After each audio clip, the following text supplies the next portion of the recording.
بسم الله الرحمن الرحيم الحمد لله رب العالمين والصلاة والسلام على أشرف الأنبياء والمرسلين نبينا وإمامنا محمد وعلى آله وصحبه أجمعين أما بعد حياكم الله أيها الأحبة.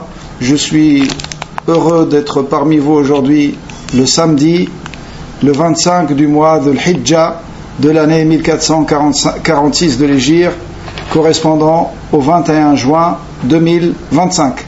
Nous nous retrouvons par la grâce d'Allah subhanahu wa ta'ala afin de poursuivre ensemble notre étude de l'épître extrêmement bénéfique intitulée Thalathatul Usuli wa Adillatuha, les trois fondements ainsi que leurs arguments de l'imam revivificateur de la religion de l'islam dans la deuxième moitié du XIIe siècle, l'imam Muhammad ibn Abdul Wahhab, qu'Allah lui fasse miséricorde, qui est décédé en l'an 1206 de l'Hégire. Donc, dans ce dernier cours avec lequel nous allons terminer cette série, on s'était arrêté au passage dans lequel l'auteur a dit وأرسل الله جميع الرسل مبشرين ومنذرين والدليل قوله تعالى رسلا مبشرين ومنذرين لئلا يكون للناس على الله حجة بعد الرسل. Donc il dit rahimahullah, Allah subhanahu wa ta'ala a envoyé tous les messagers en tant qu'associateurs et avertisseurs, en tant qu'associateur, en tant qu'annonciateur, en tant qu'annonciateur qui annonce la bonne nouvelle et avertisseurs qui avertissent contre le châtiment d'Allah subhanahu wa ta'ala. Et la preuve est dans la parole d'Allah subhanahu wa ta'ala رُسُلًا مُبَشِّرِينَ وَمُنذِرِينَ لِأَلَّا يَكُونَ لِلنَّاسِ عَلَى اللَّهِ حُجَّةٌ بَعْدَ الرُّسُلِ. Donc dans le sens approximatif, Allah dit des messagers annonciateurs et avertisseurs afin que la venue des messagers n'ait pour les gens point d'argument devant Allah. Donc Allah subhanahu wa ta'ala a envoyé tous les prophètes et tous les messagers. A envoyé tous les messagers. Là il parle des messagers. Comme vous savez, le premier des prophètes c'est Adam alayhi salam. Et le premier des messagers c'est la question au frère qui s'est assis devant la caméra en blanc. Ya salam, mashallah. Tu mérites une tablette de chocolat noir 100%. T'aimes pas? C'est amer. C'est le meilleur pour la santé. Allahumma barik, barakallahu fik. Donc le premier des messagers c'est Nuh alayhi salam. Allah subhanahu wa ta'ala a envoyé tous les prophètes et tous les messagers depuis le premier d'entre eux comme annonciateurs et avertisseurs. Donc le premier des messagers c'est Nuh alayhi salam jusqu'au dernier d'entre eux qui est Muhammad sallallahu alayhi wa sallam. Et ça c'est quelque chose qu'aucun musulman n'est excusé d'ignorer, que le prophète Muhammad sallallahu alayhi wa sallam est le messager d'Allah Muhammad sallallahu alayhi wa sallam est le dernier de tous les prophètes et messagers. Il n'y aura plus de prophètes ni de messagers après lui. Donc ils ont appelé tous à l'adoration d'Allah seul et à s'écarter de toute adoration vouée à autre qu'Allah subhanahu wa ta'ala. Et ils ont annoncé à ceux qui suivent ce chemin, le chemin de l'unicité d'Allah et du suivi du messager, ils leur ont annoncé la bonne récompense auprès d'Allah, son paradis, et dans la meilleure de sa récompense et sa vue dans le paradis, sa vue réelle comme il convient à sa grandeur et sa majesté. Et ils ont annonciateurs et avertisseurs. Ils ont averti ceux qui s'écartent du chemin de l'unicité d'Allah et du suivi du messager, ceux qui désobéissent au messager, ils les ont avertis contre le châtiment d'Allah subhanahu wa ta'ala et sa colère. jusqu'à ce que les gens n'ont plus d'excuses auprès d'Allah après l'envoi des prophètes et des messagers. Il a dit, et le premier d'entre eux c'est Nuh alayhi salam, et le dernier c'est Muhammad sallallahu alayhi wa sallam. Et la preuve réside dans la parole d'Allah subhanahu wa ta'ala au sujet de Nuh. Inna awhayna ilayka kama awhayna ila Nuhin wan nabiyyina min ba'dih. Nous t'avons fait une révélation comme nous l'avons fait à Nuh et aux prophètes avant lui. Comme nous l'avons fait à Nuh et aux prophètes avant lui. Donc Allah subhanahu wa ta'ala a envoyé le premier messager aux gens de la terre après l'apparition de la première forme d'associationnisme sur terre. Avant le peuple de Nuh, il n'y avait pas de shirk sur terre. Il n'y avait pas d'associationnisme. Il n'y avait que des péchés, mais qui n'arrivaient jamais au degré de l'associationnisme et de la mécréance. C'est pour ça qu'Allah Azza wa Jalla a envoyé uniquement des prophètes. Adam, Idris, et ainsi de suite parmi les prophètes qui ont précédé Nuh alayhi salam. Mais avec Nuh alayhi salam, c'est le premier messager parce que ce qui vient de se produire sur terre est tellement grave que ça a nécessité l'envoi et pour la première fois un messager, Nuh alayhi salam. Et remarquez que Nuh alayhi salam, il a passé presque 10 siècles, 950 ans, très exactement, à appeler son peuple à revenir vers l'unicité d'Allah. Et malgré cela, l'associationnisme a perduré et a continué. Il n'a jamais disparu de la terre. C'est pour ça la prévention vaut mieux que la guérison. Et c'est pour ça, dans cette législation de l'islam, ça vous aide. Pourquoi? Il y a des choses qui ont été interdites. Vous pouvez vous dire, mais je peux les utiliser d'une certaine manière, qui soit autorisée, avec modération. Non. Car dans cette législation, la législation de Muhammad sallallahu alayhi wa sallam, qui est la dernière des législations et le dernier des messages, toutes les portes qui peuvent mener vers le mal ont été fermées. C'est pour ça, dans notre législation, la photo est interdite de toute créature ayant une âme. Les statues sont interdites, alors que c'était autorisé dans les peuples d'avant et dans les législations d'avant. Et quand vous revenez à la cause de l'apparition de la première forme de shirk sur terre, vous allez voir directement que c'est en lien avec les statues et les photos de créatures ayant une âme.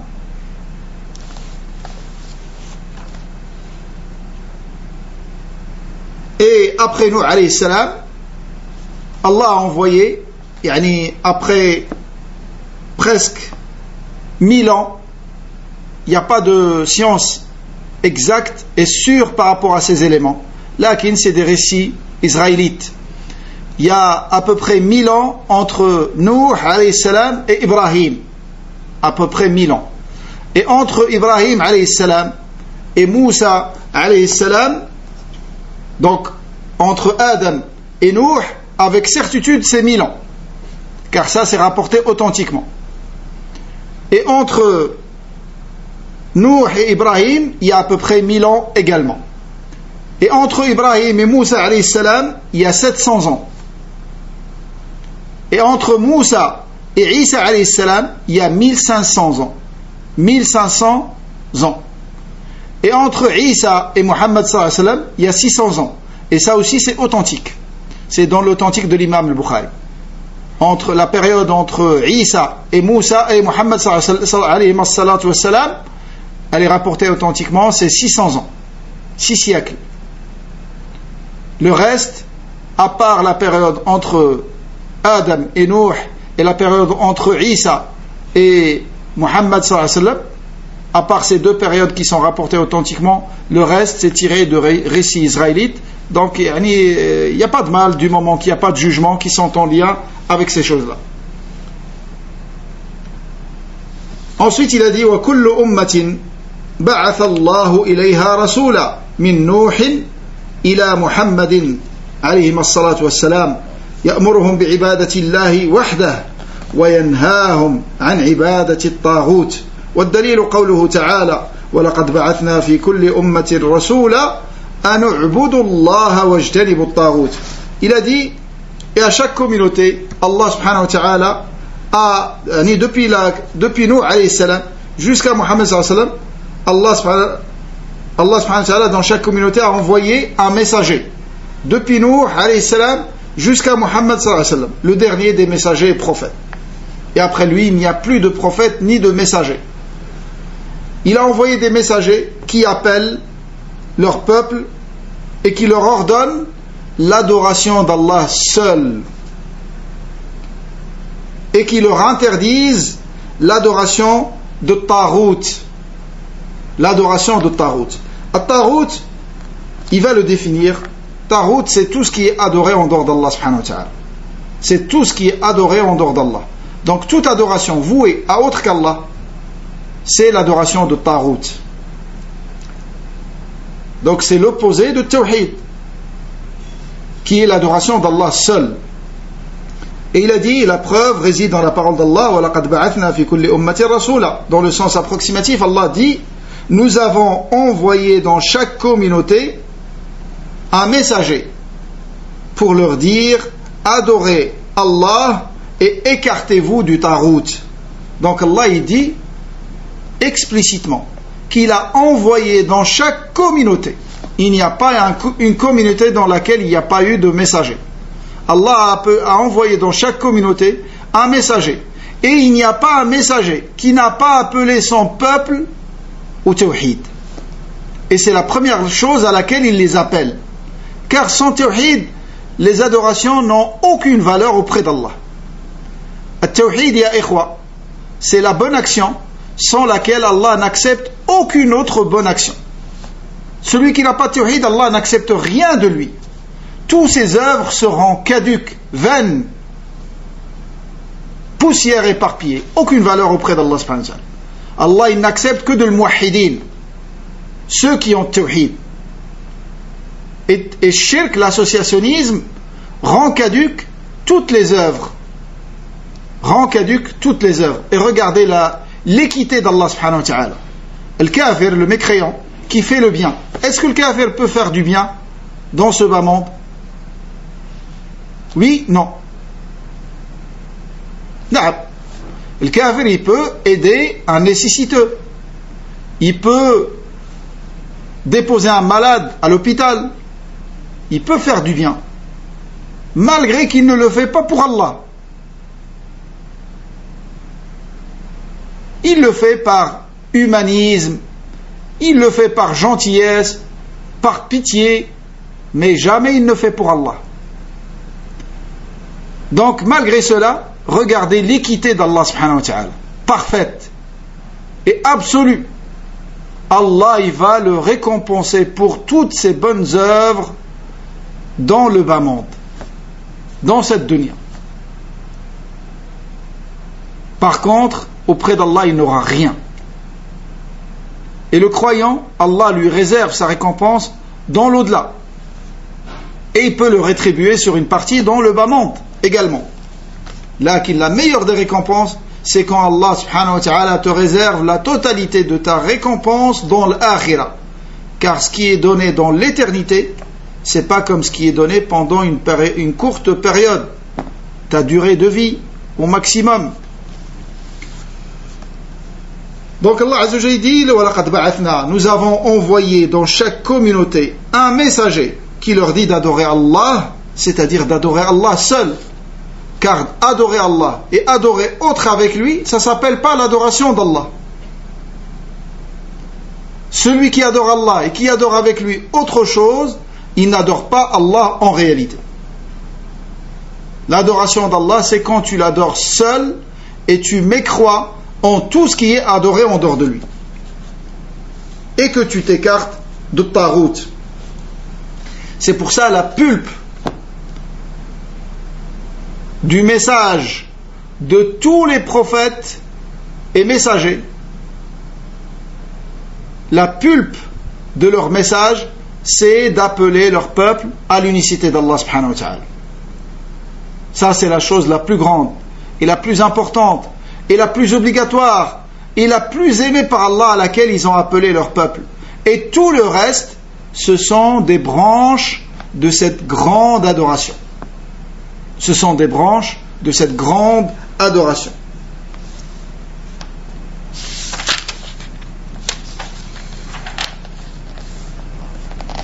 Et comme j'ai dit à plusieurs reprises, l'unicité d'Allah, c'est la raison pour laquelle Allah subhanahu wa ta'ala a créé les créatures et a envoyé les messagers et a fait descendre les livres et a créé le bas monde et l'au-delà.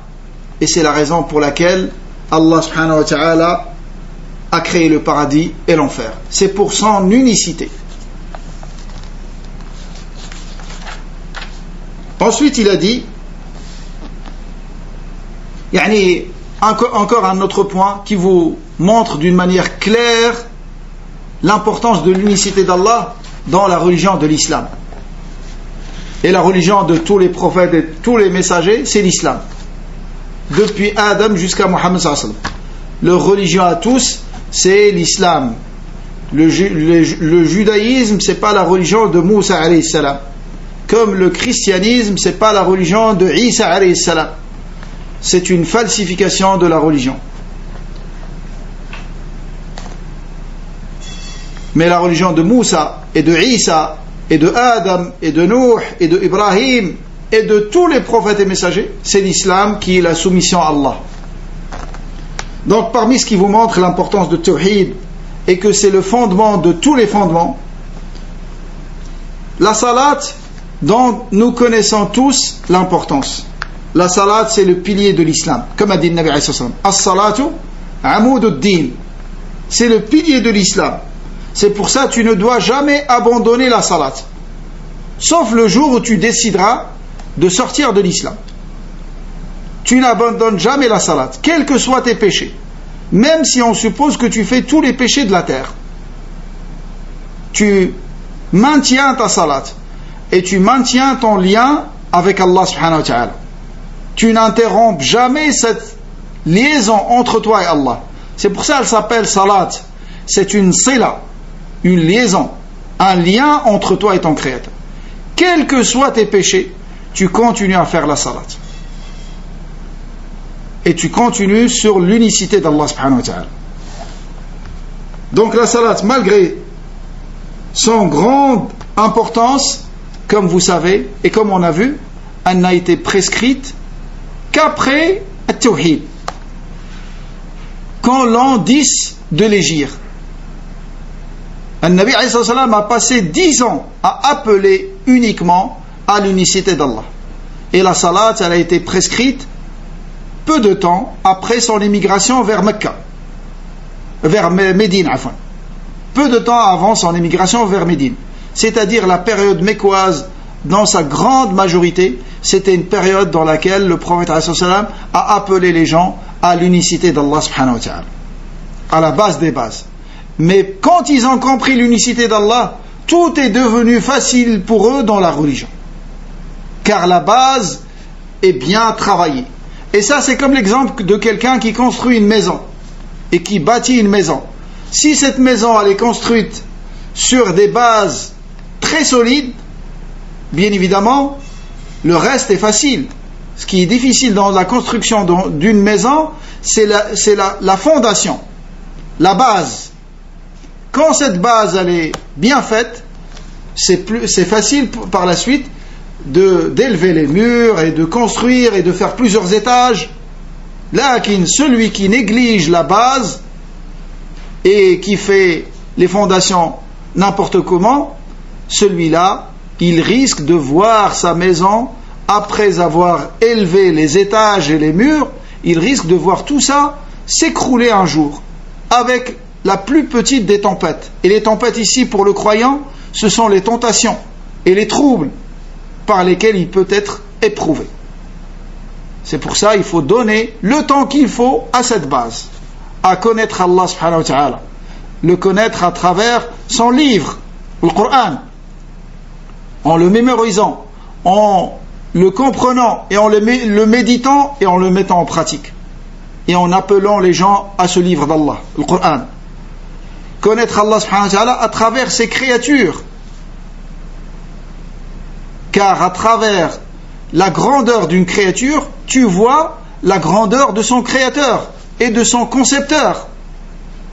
Également, ça c'est une adoration qui est délaissée depuis des siècles et des siècles. L'adoration de tafakkur, de la méditation. C'est pour ça, Darda, radiyallahu anha, quand elle a décrit son époux, Abu Darda, qu'on appelait le sage de cette communauté, parmi les grands compagnons, un Médinois, parmi l'Ansar, pourtant qui est entré tardivement en islam.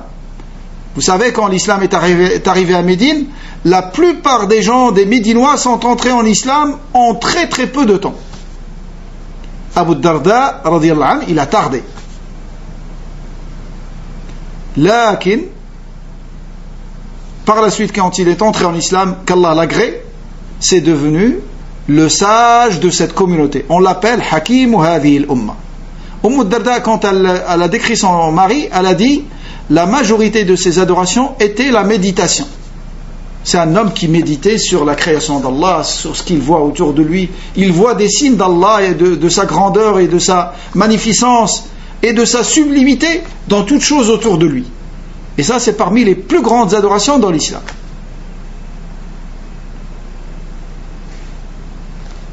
Et aussi, même les adorations pratiques comme la salat, comme sadaqa, comme le jeûne, c'est des adorations que nous devons vivre. Il ne faut pas que ce soit une salat comme une machine, on arrive, Allahu Akbar, les gestes tu les fais machinalement, comme ça, une routine. Il faut vivre l'adoration d'Allah subhanahu wa ta'ala. Et ça, il y a des causes. Parmi les causes, la science. Et la plus importante des sciences qui t'aide dans ce sens-là, c'est la science qui te permet de connaître Allah. Est-ce que tu sais devant qui tu vas être debout dans ta salat? Tu es devant Allah subhanahu wa ta'ala. C'est pour ça ils ont vu Ali radiyallahu anhu, quand il s'apprêtait à faire la salat, il devenait tout pâle. Ils lui ont dit, qu'est-ce qui t'arrive à chaque fois que tu te prépares à la salat, tu deviens pâle comme ça. Il leur a dit, vous savez devant qui je vais être debout? Devant Allah subhanahu wa ta'ala. Car c'est un homme qui connaît Allah subhanahu wa ta'ala. Par ses noms, par ses attributs, par ses signes, par ses créatures. C'est ce que l'auteur a cité au début de ce livre. Il faut qu'on approfondisse notre connaissance d'Allah subhanahu wa ta'ala. Et qu'on sorte de l'adoration qui est selon les coutumes et les habitudes, et qu'on passe à l'adoration avec le cœur et avec l'âme, et qu'on vive l'adoration d'Allah, notamment la salat. La salat, c'est une des rencontres quotidiennes que tu as avec ton Créateur. Est-ce que tu sais que tu peux rencontrer Allah dans cette dunya? Non. Tu rencontres Allah à travers plusieurs adorations. Parmi ces adorations, avant de le rencontrer, la rencontre après la mort, bien évidemment. Là, les rencontres que tu as avec ton Seigneur et ton Créateur sont nombreuses dans une seule journée. Parmi les rencontres les plus importantes, c'est cette rencontre lors de ta salat.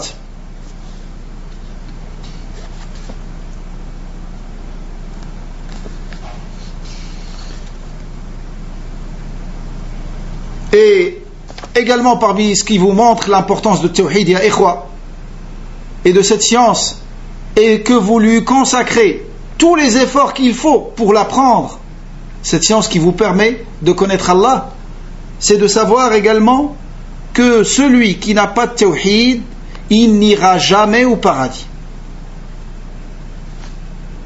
Celui qui n'a pas de Tawhid, sa destinée finale, c'est l'enfer pour l'éternité. Et est-ce que c'est possible d'avoir quelqu'un qui n'a jamais fait la salat dans sa vie, mais qui a tawhid? Est-ce que c'est possible qu'il aille au paradis aussi, qui n'a jamais fait de salat? Non, c'est possible, parce qu'il avait une excuse. Comme ce qui est arrivé à cet homme juif qui a cru au prophète alayhi salatu wassalam, juste avant la sortie des croyants pour la bataille de Uhud.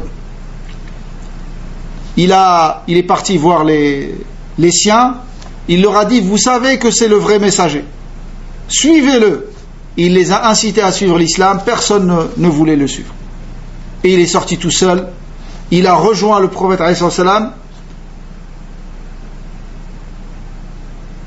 et il l'a rejoint pour la bataille de Uhud. Et effectivement, il a participé dans la bataille de Uhud. Il est mort dans cette bataille. An-Nabi alayhi salam a dit aux compagnons, celui qui veut voir un homme parmi les gens du paradis qui ne s'est jamais prosterné une seule fois pour Allah, qu'il regarde cet homme-là.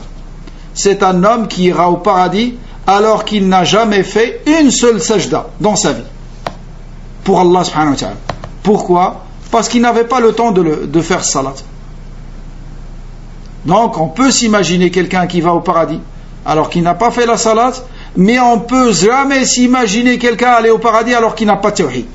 Et ça vous indique l'importance de tawhid. Ensuite il a dit وَافْتَرَضَ اللَّهُ عَلَى جَمِيعِ الْعِبَادِ. Combien de temps reste?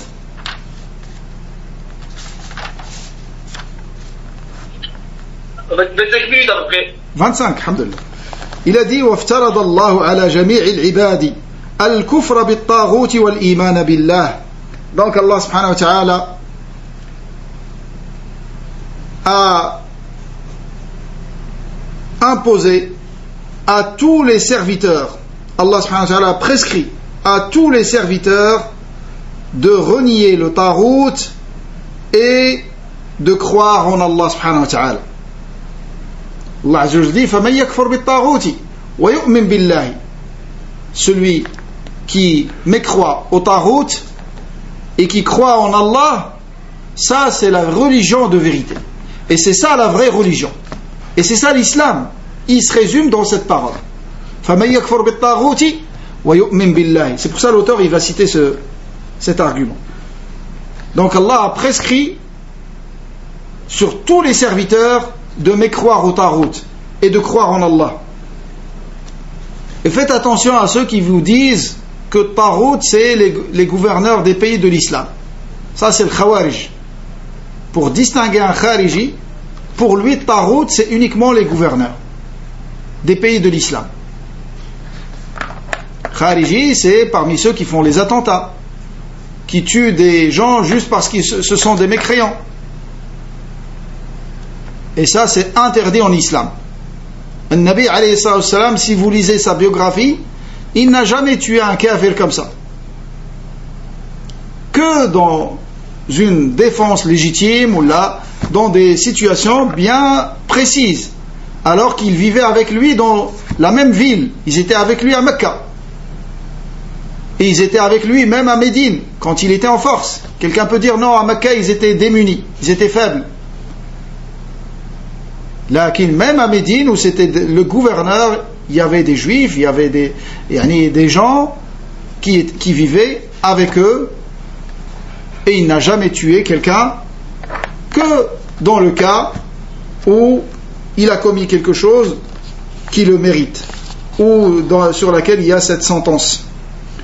Donc Allah Azza wa Jalla a prescrit à tous les serviteurs de mécroire au tarout et de croire en Allah subhanahu wa ta'ala. Et ça c'est la religion de l'islam. Ensuite il a rapporté la parole de l'imam Ibn al-Qayyim dans laquelle il dit, qu'Allah lui fasse miséricorde, il dit at-tarout, dans la définition de ce que c'est tarout, il a dit at-tarout ma tajawaza bihi al-abdu haddahu min ma'budin aw matbu'in aw muta'. Et ça c'est parmi les meilleures définitions de ce que c'est un tarout. Il a dit at-tarout ma tajawaza bihi al-abdu haddahu min ma'budin aw matbu'in aw muta'. C'est quoi at-tarout? Il a dit at-tarout est tout ce que par le biais duquel le serviteur outrepasse ses limites, qu'il s'agisse d'un être adoré ou suivi ou obéi. Donc tarout ça peut avoir lieu dans trois domaines. Tarout c'est toute chose avec laquelle le serviteur va dépasser les limites autorisées par Allah subhanahu wa ta'ala, les limites de la religion, que ce soit au sujet d'une personne dans l'obéissance, dans l'adoration. L'adoration, dans l'adoration, pas l'obéissance. Donc l'adoration, c'est le droit de qui dans l'islam? C'est le droit d'Allah. Donc celui qui voue une adoration au prophète Muhammad sallallahu alayhi wa sallam, il a dépassé les limites fixées par la religion. Celui qui voue une adoration à un mausolée, à une tombe, à un arbre, celui qui voue une caractéristique qui est propre à Allah subhanahu wa ta'ala, à une de ses créatures, il a dépassé les limites de la religion. Donc, dans l'adoration ou dans le suivi. Le suivi, ça concerne les hommes de science. Celui qui suit un savant de l'égarement, qui appelle à quelque chose qui s'oppose à la religion d'Allah subhanahu wa ta'ala. Par exemple, quelqu'un qui suit un savant qui dit que le riba, l'usure bancaire, est autorisée. Ça, c'est une forme de taroutiyya. Ça, c'est une forme du suivi de tarout. Le riba, l'usure bancaire, est interdit explicitement dans le Coran.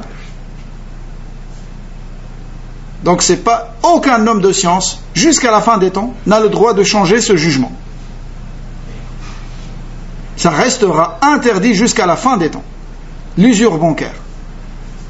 Lakin, pas toute personne qui a suivi un savant, bien évidemment, est tombée dans la grande mécréance. C'est celui, notez bien les conditions. Quand est-ce que ça devient une grande mécréance?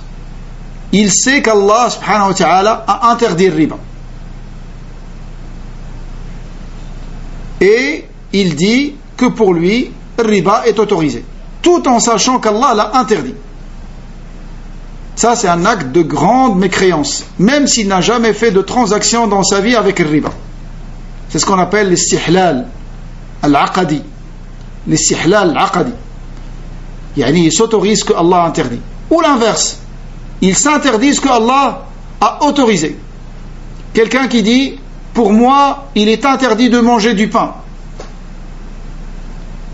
tout en sachant qu'Allah a autorisé le pain. Ça, c'est quelque chose qui fait sortir de l'islam.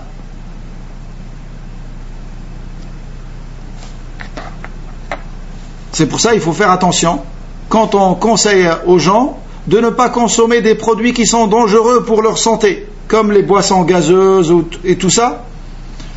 On ne peut pas leur interdire. On ne peut pas leur interdire. Là, on leur dit que c'est dangereux pour votre santé. C'est mauvais pour votre santé. Mais interdire ce que Allah a autorisé, du moment que ce n'est pas prouvé que ces aliments, ces produits contiennent des choses interdites, pas comme font les frères musulmans.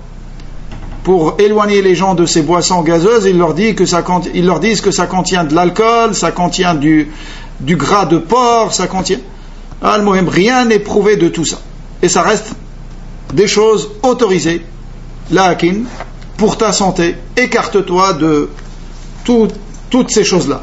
Les boissons gazeuses, les fast-food, mange des choses de chez toi, des légumes, des fruits, pour préserver ta santé et pour adorer Allah subhanahu wa ta'ala de la meilleure des façons. طيب. Donc, min ma'boudin ou matbou'in ou muta'. Également muta', obéi. Et ça concerne les gouverneurs. Si un gouverneur donne un ordre qui est contraire à la religion d'Allah subhanahu wa ta'ala, il n'est pas autorisé de le suivre dans cet ordre. S'il interdit ce que Allah a autorisé, ou il autorise ce que Allah a interdit, on n'a pas le droit de le suivre dans cela. Sauf quand, dans des cas bien définis, on ne va pas rentrer dans tous les détails, là, d'une manière générale, sachez que ce qui a été pratiqué au Maroc, ça ne rentre pas dans ça. Quand le gouverneur a donné l'ordre que les gens ne sacrifient pas le mouton cette année, pour des raisons et on n'a pas besoin de comprendre ces raisons. Lakin, pour des raisons, préserver la race ou là, je ne sais pas quoi, al-muhim, ça nous concerne pas de savoir les raisons. Lakin, ce n'est pas une interdiction à vie. C'est pour une année et d'une sunna. Et ce que j'ai appris, que même l'ordre qui a été donné, ce n'est pas quelque chose obligatoire et que personne n'a le droit de le faire. Lakin, à titre de recommandation. C'est ce qu'on m'a appris, wallahu a'lam. En tout cas, le gouverneur, il a le droit d'agir de cette manière pour les intérêts de son peuple. Pour les intérêts de son peuple. Comme ce qui est pratiqué également aujourd'hui en Arabie Saoudite par rapport au pèlerinage. Ils s'organisent pour recevoir un nombre bien défini, bien déterminé, afin d'être au service des pèlerins. Ça, c'est des choses qui sont autorisées. Il a dit وَالطَّوَاغِيتُ كَثِيرَةٌ. Et les tawaghit sont nombreux. وَرُؤُوسُهُمْ خَمْسَةٌ إِبْلِيسُ لَعَنَهُ اللَّهُ. Donc les tawaghit sont nombreux. Mais à leur tête, le plus grand des tawaghit, c'est Iblis. Il a dit Iblis la'anahu Allah, qu'Allah le maudisse. Comme vous savez, normalement, on ne maudit pas Shaitan. On ne maudit pas Shaitan, mais on cherche refuge auprès d'Allah contre lui. Là, il y a des savants qui voient qu'on peut le maudire. C'est rapporté dans le hadith que quand tu insultes Shaitan, il s'enfle d'orgueil. Et quand tu dis Bismillah ou tu dis A'udhu billah min shaitan ar-rajim, il devient tout petit. C'est ça qui est le plus juste, wallahu a'lam. Wa man 'ubida wa huwa radin. Également parmi les tawaghit, le premier il a cité Iblis. Et lui c'est la tête de tous les tawaghit. Car tous les tawaghit ils le suivent. C'est pour ça il est leur meneur, il est leur tête. Et le deuxième, c'est celui qui est satisfait de l'adoration qu'on lui voue. Celui qui est adoré, tout en étant satisfait de cette adoration. Les gens se prosternent devant lui, comme vous pouvez voir chez certains soufis. Les gens, ils viennent, ils se prosternent devant lui, et lui, il est satisfait. Celui-là, c'est un tarout également. Également, celui qui appelle les gens à lui vouer une adoration. Donc, il les appelle lui-même à l'adorer. Lui, il ne les a pas appelés. Mais il les a vus l'adorer et il ne les a pas blâmés. Il ne les a pas blâmés. Et le quatrième, il a dit celui qui prétend connaître une partie de la science de l'inconnaissable, l'invisible. Comme vous savez, la science de l'avenir, il ne la connaît que Allah subhanahu wa ta'ala. Et ces messagers et prophètes, ils ne connaissent de cette science de l'invisible et de l'avenir que ce que Allah leur révèle. Lakin celui qui connaît la science de l'invisible absolu, c'est Allah subhanahu wa ta'ala. C'est Allah subhanahu wa ta'ala. Donc celui qui prétend comme ses devins et ses sorciers connaître l'invisible, ça c'est des tawaghit. Et croire que quelqu'un connaît l'invisible en dehors d'Allah subhanahu wa ta'ala, c'est un acte de grande mécréance qui fait sortir de l'islam. C'est un acte de grande mécréance qui fait sortir de l'islam. C'est pour ça le devin, c'est un menteur, même s'il dit une chose et elle arrive exactement comme il a dit. C'est un menteur. كذب الساحر ولو صدق. Et la preuve, le dernier, وَمَنْ حَكَمَ بِغَيْرِ مَا أَنزَلَ اللَّهُ. Celui qui juge par autre loi que la loi d'Allah subhanahu wa ta'ala, que la loi qu'Allah a révélée. Celui qui juge par la loi des hommes ou la loi des tribus, les lois tribales, les lois inventées par les hommes, comme les lois qui sont appliquées dans les pays occidentaux et qui ont été importées malheureusement dans la plupart des pays de l'islam.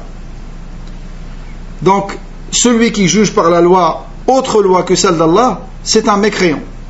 Mais comme vous savez, le jugement, cette chose-là ne concerne pas que le gouverneur. Ça concerne tout individu. Toi aussi, tu peux juger par autre loi que celle d'Allah. tu donnes une claque à ta femme sur son visage, ou à ton fils sur son visage. Tu as jugé par autre loi que celle d'Allah. Car la loi d'Allah, c'est que c'est interdit de frapper sur le visage. Comprenez que ça concerne tout le monde. Pas comme le Khawarij, il dit ça concerne que les gouverneurs. Taïb.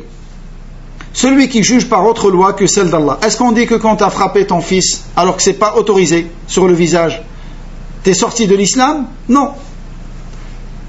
Ça, c'est un péché. Juger par autre loi que celle d'Allah subhanahu wa ta'ala, ça fait sortir de l'islam dans 3 cas. Et c'est une petite mécréance qui ne fait pas sortir de l'islam dans un seul cas.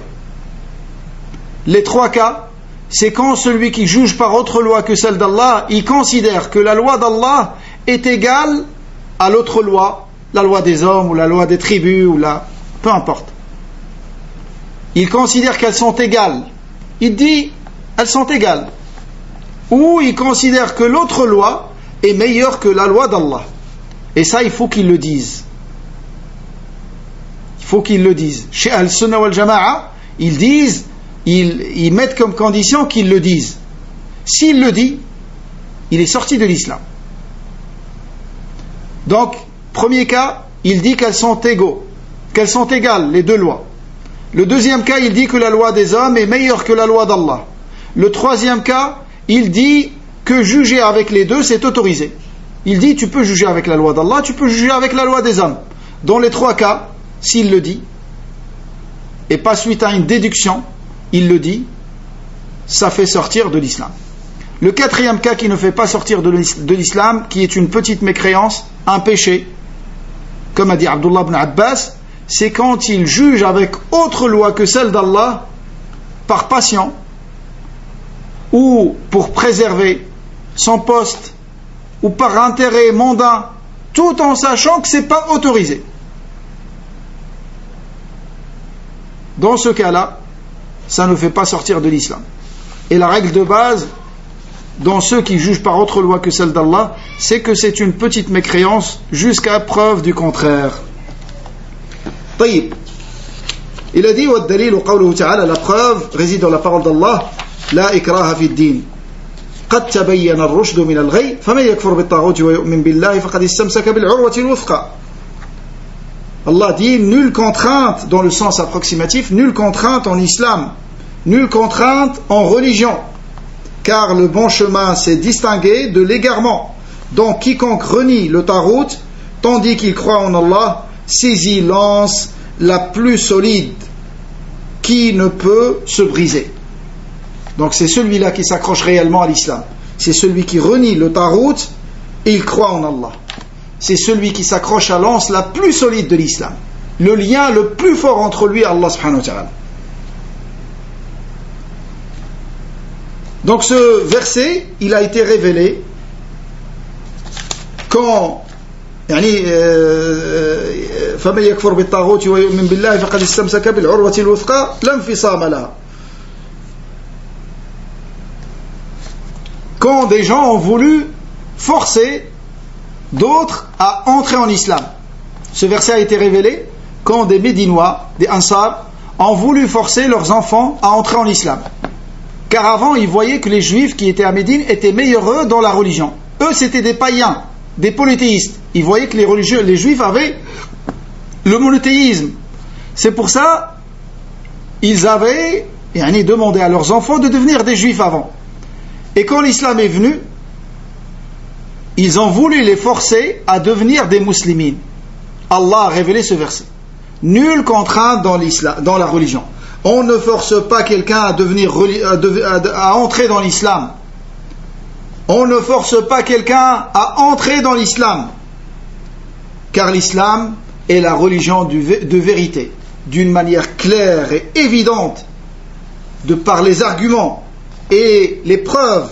Et on n'a pas besoin de forcer quelqu'un à entrer en islam. Il suffit de lui exposer l'islam. Et celui qu'Allah guide entrera en islam. Et celui qui est aveuglé devant la vérité et qui ne voit pas le soleil en plein milieu du ciel, celui-là n'entrera pas en islam. et de toute façon celui-là, même s'il entre en islam par contrainte, ça ne sera pas bénéfique pour lui auprès d'Allah. Car ce qui compte auprès d'Allah, c'est d'accepter l'islam de son plein gré, et non pas sous l'effet de la contrainte. Ça, c'est la signification de ce verset qui est très importante à comprendre. Taïb. Et il dit, et Cheikh il dit, après avoir cité ce verset, il dit, et ça c'est la signification de la parole La ilaha illallah. Quelle est la signification de la parole La ilaha illallah? C'est ce verset dans lequel Allah il dit فَمَنْ يَكْفُرْ بِالطَّاغُوتِ, celui qui mécroit au tarout et qui croit en Allah. Ça c'est la signification de La ilaha illallah, et c'est ça l'islam. Et dans le hadith avec lequel il a terminé, dans le hadith, le Nabi alayhi sallam a dit Ra'sul amri al-islam. Ra'sul amri al-islam. La chose la plus capitale est l'islam. Yani le summum de la religion, c'est l'islam. L'islam, c'est la soumission à Allah subhanahu wa ta'ala. Wa amuduhu as-salat. Et son pilier est la salat. La salat, c'est le pilier de l'islam. Yani imaginez une tente qui tient sur un seul pilier. Vous retirez le pilier, la tente tombe. Elle ne tient que par un seul pilier. Et c'est pour ça que les 5 piliers, ça c'est pas rapporté dans les hadiths. 5 piliers. Ça c'est une terminologie qui est utilisée par les hommes de science. Le Nabi sallallahu alayhi wa sallam dit Buniya al-islamu ala khams. Il n'a pas dit Arkanul islami khamsa. Ça c'est une compréhension des hommes de science. Lakin as-salat, c'est le pilier de l'islam, ça c'est le hadith. C'est pour ça celui qui abandonne la salat, il est sorti de l'islam. Ensuite, Nabi sallallahu alayhi wa sallam a dit wa dhirwatu sanamihi al-jihad fi sabilillah. Et son degré le plus élevé est le combat dans le sentier d'Allah. Le degré le plus élevé de l'islam, c'est le combat dans le sentier d'Allah. Quand tu combats dans le sentier d'Allah pour que la parole d'Allah soit la plus haute, dans la conformité à la sunna, ça c'est le degré le plus élevé de l'islam. Et ce n'est pas le combat avec Daesh, ni le Qa'ida, ni le Nusra, ni avec tous les Khawarij et Takfirin avec leurs différentes catégories. Ça rentre pas dans ça. C'est un jihad légiféré qui remplit ces conditions.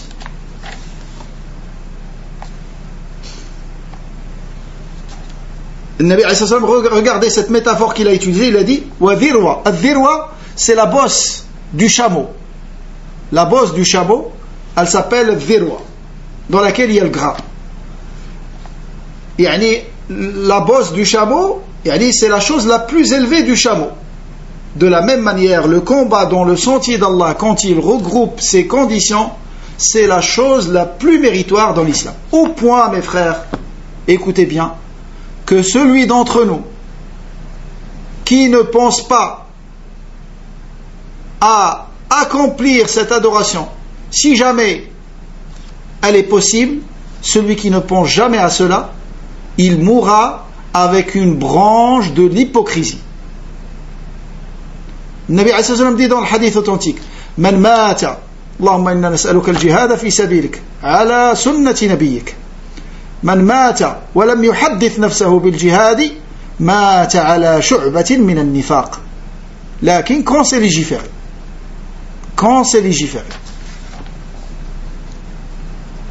et quand c'est légiféré, il faut le faire avec sincérité. Et la sincérité, c'est pour que la religion d'Allah soit la plus haute et sa parole soit la plus élevée.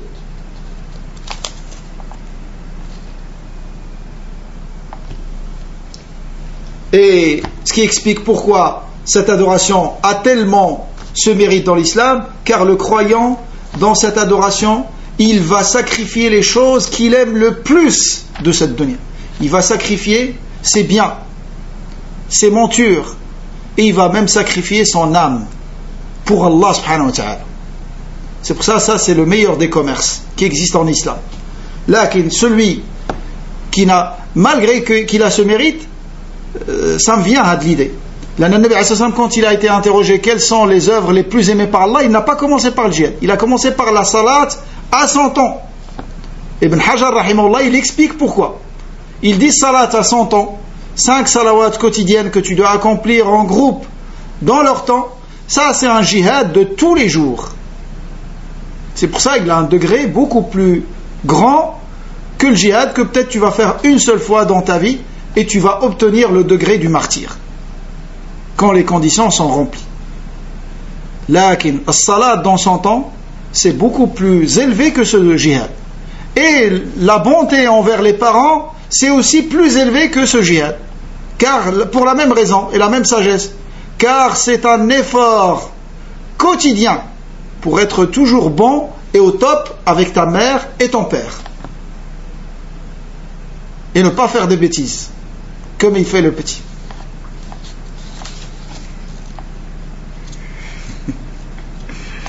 طيب وذروة سلامه الجهاد في سبيل الله لكن يا إخوة faites attention à ceux qui appellent les gens à aller dans d'autres pays et à contribuer dans Allah, dans quoi ils vont rentrer. Et nous avons vu des témoignages de gens qui sont partis dans ces pays et entre les mains de qui ils se sont retrouvés et ils les ont, ou bien ils les utilisent comme comme des bombes pour faire du mal à leurs ennemis. Dès qu'il arrive, ils lui disent Allah t'a choisi. Allah m'a choisi pourquoi? Allah t'a choisi pour le degré du martyr. Et ça, je l'ai écouté d'un Saoudien qui est parti dans ces pays-là, en Syrie. Il a dit, dès que je suis arrivé, il était touché par ses pensées égarées. Il était touché par les pensées de l'Khawarij. Et il est parti. Dès qu'il est arrivé là-bas, son responsable lui a dit Masha'Allah, Allah t'a choisi. Allah akhtarak. Il lui a dit, il m'a choisi pourquoi? Il lui a dit, il t'a choisi pour le degré du martyr. Qu'est-ce que tu veux dire par ça? Il lui a dit, voilà, tu vas placer des bombes autour de ton corps et tu vas te faire exploser en plein milieu de l'ennemi. Il lui a dit, toi, ça fait combien d'années que tu es là? Il lui a dit, ça fait 14 ans. Il lui a dit, Allah t'a pas choisi encore? Ça fait 14 ans que tu es ici. Et le Mohim, là, il a commencé à comprendre.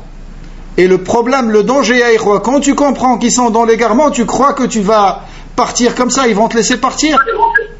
Non.